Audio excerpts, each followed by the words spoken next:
Somebody has run out on the field. Some goofball in a hat and a red shirt. Now he takes off the shirt. He's running down the middle by the 50. He's at the 30.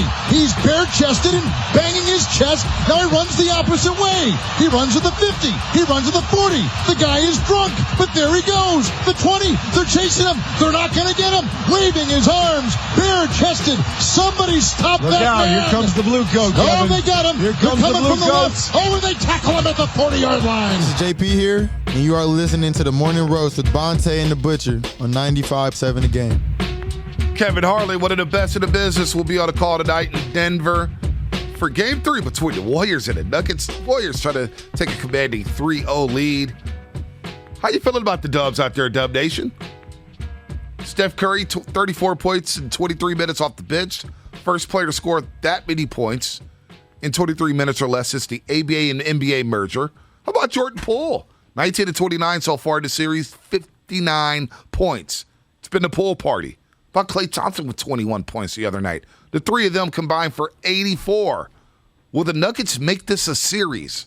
Will the Nuggets make this a series tonight? This is the game. They don't win this game, the series is over.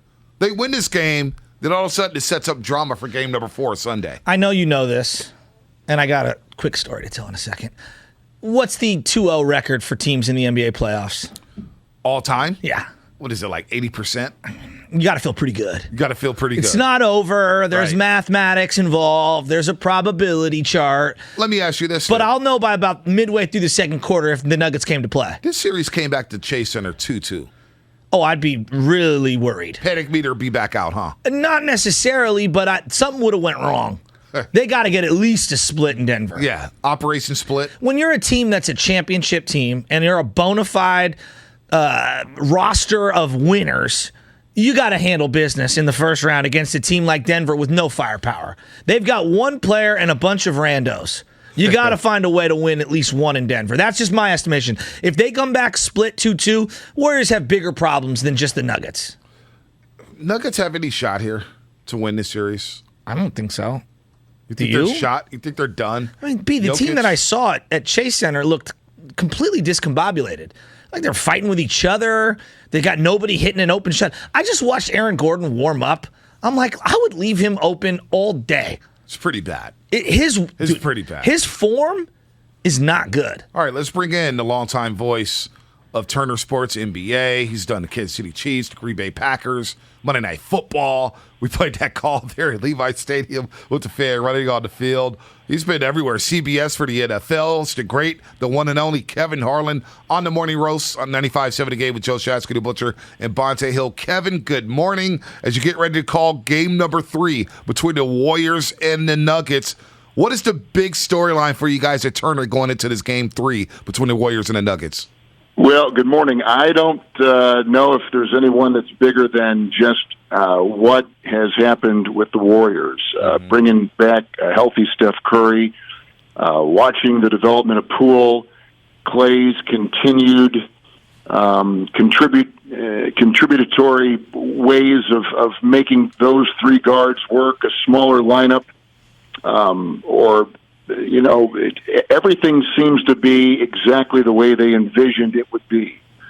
And with that in mind, I was saying the other day that if Phoenix stays the way Phoenix is, and clearly that has changed now with Booker's injury, right? We're looking smack dab at a Warriors-Suns Western Conference final, but this team has all the feel right now, barring any injury, and we just saw what happened to the Suns, as I mentioned, what that does to your team. And the Bucks, Kevin, the Bucks with Chris Middleton, that's something to watch. Absolutely.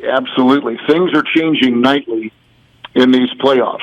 So, I don't know. The Warriors seem like a pretty significant story here all of a sudden. Not that they weren't going in, but I think there was a little bit of a question. Steph's come off the bench first 2 games.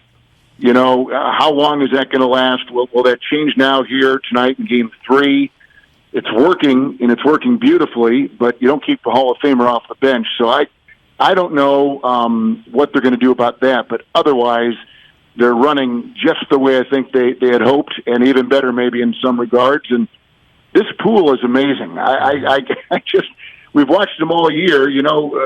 one guy comes back, the other guy goes down, one guy comes back, another guy goes down. Poole has been the constant and has just thrived in filling different roles. Now he's playing with both those guys, Clay and Steph, and mixing it seems, incredibly well. And they are, I don't know, you have to prove to me someone's better than them right now, because right now they look like the best team in the West.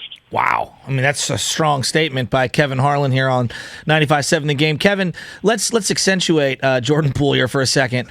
I mean, the handle, his range, his ability to get to the cup. Now he's setting up for others.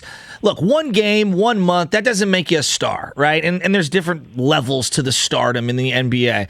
But where are you at right now with Jordan Poole and his standing amongst his peers in the NBA? Well, what he's done, he's in G League last year, right? So now here he is on the biggest stage that the league has to offer, these playoffs. And he's Steve was hard on him, and Steve admitted admitted that. And the organization has really seen what, and hoping what he could do. Mm-hmm. And by being around two guys like Curry and Thompson, he's had like this master's program in playing at that size and that position or role in the NBA. Like he couldn't have gotten a better classroom, environment than having those guys to watch every day in practice, every day the way they prepare, what they do in the off season. And when he came out of Michigan and they drafted him, people thought yeah, he's a good player. He hit that one big shot in the tournament, and I think that kind of got him a little notoriety, and it should have. But sometimes you draft kids that size with that skill set, and you just don't know. But Bob Myers knew, and Steve Kerr saw something, and then you plug him into the way that the Warriors try to orchestrate, player development. You find them, you develop them, and you play them.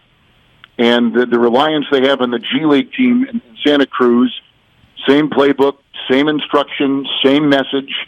You can begin to see the synergy that the two teams and the organizations have, mm-hmm. and then you put them with Clay and Steph, and it just becomes this master's class in how to play that position, but how to do it in the Warriors' way. And he's clearly bought in. This is no fluke. This is probably what he was always going to be. It just took this kind of environment and culture to make him what he is. I don't see it stopping. I don't know how it can get any better. but if he can just maintain this and continue to refine some things, you're right. The handle's phenomenal. He's got moves that belie his, lack of experience in the league. I mean, he's an amazing kid, an amazing story. Averaging over 25 points per game since March 1st. We're talking to the great Kevin Harlan, who will be on the call alongside Reggie Miller tonight at Ball Arena in Denver for Game 3 of this first-round best-of-7 series between the Warriors and the Nuggets. 25 per game since March 1st, 19-29 so far in this series. Jordan Poole, that is, for 59 points. And then they have this small lineup where Draymond Green is playing the point forward. He's barking on defense.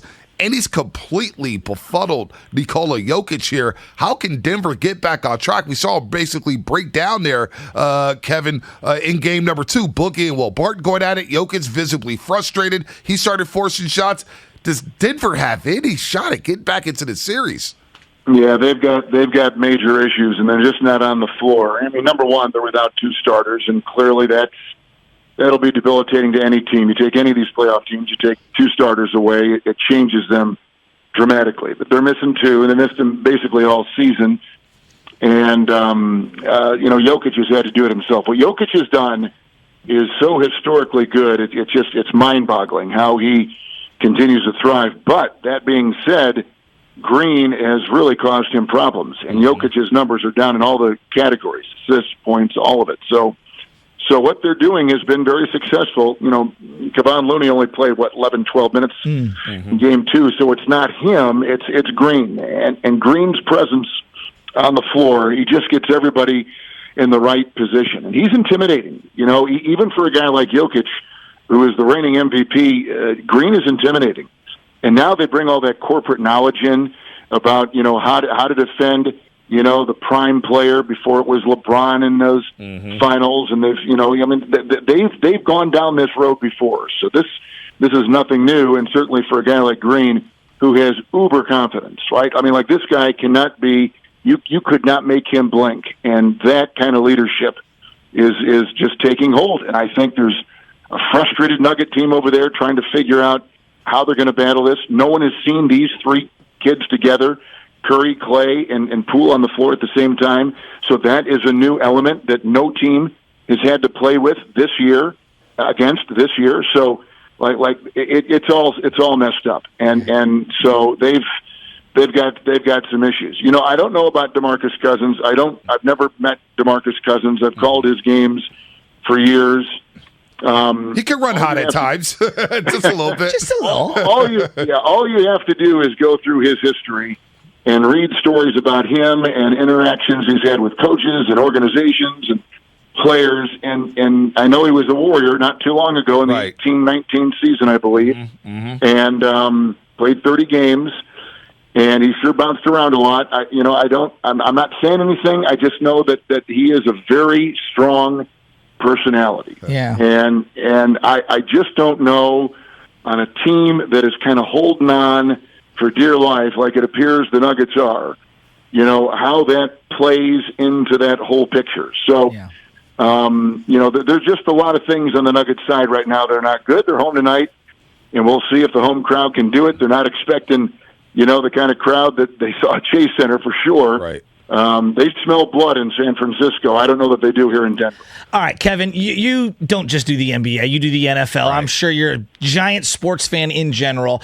In the Bay Area, we've been doing this whole thing about a new version, a new nickname of the death lineup, for the Splash Bros and now Jordan Poole. But I'm not asking you specifically for a Warrior one. I want to know, what's your favorite sports nickname across time, across sports? Murderer's Row comes to mind, the $1 Million Backfield, the Purple People Eaters, Steel Curtain, the Fearsome Foursome, the Splash Bros. We've got the Bash Brothers.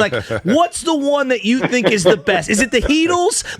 If you had money on the line here, what do you think's the greatest sports nickname? Gosh, that's a great question. I've liked the Splash Brothers, but now, now with Poole in there, I've seen all the different suggestions about pool party and on and on and on and on. So, I don't know. Murderer's Row is pretty good, although in these times, I don't know that it's appropriate. Yeah, we might want to stay away from that. Babe Ruth, they won 110 games and swept them. 1927 different than 2022. 1927 Yankees. I don't know. I don't know that I could give you one. You've got me thinking. Greatest show on turf. Greatest show on turf. Great one. You had that. I like Bird in the Beard. Yeah, not bad. Dan Fouts and our buddy Iron Eagle. Yeah. That's great too. I don't know that I could.